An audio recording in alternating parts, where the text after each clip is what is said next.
welcome. Congratulations. I saw that hole in one or four. Some kind of record, huh?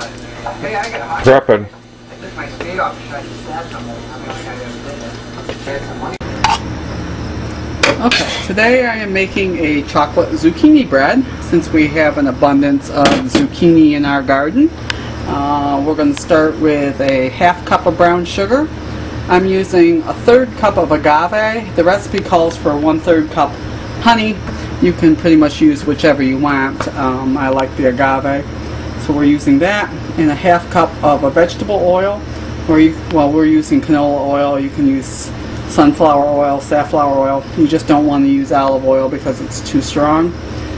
So we're going to beat this together, and then we're going to beat in 2 eggs, and we'll go from there.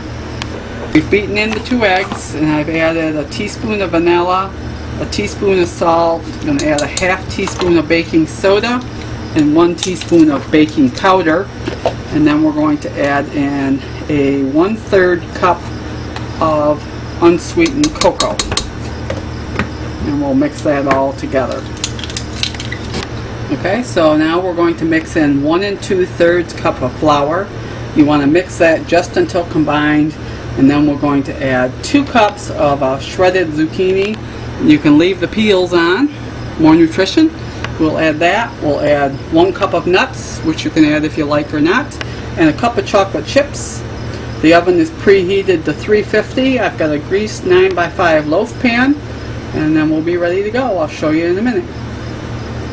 Now it's all mixed together. I used walnuts because that's what I've got. You can use any kind of nuts you want, pecans, almonds, or you can leave them out if you don't like nuts.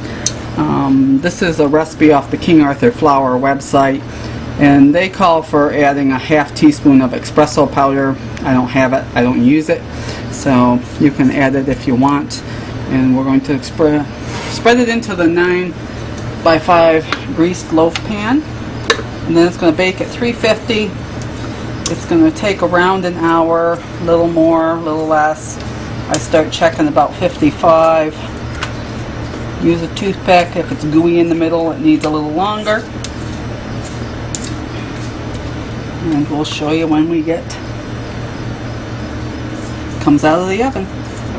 This is what it's going to look like when you take it out. You want to test it with a toothpick.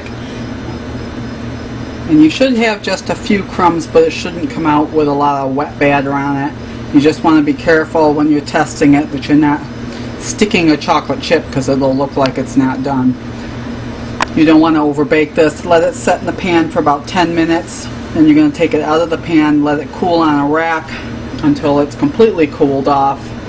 And then your best thing is to wrap it in some cling wrap and put it in the fridge and let it sit overnight. If you can wait that long. Aside, we've got mater sauce. Yeah.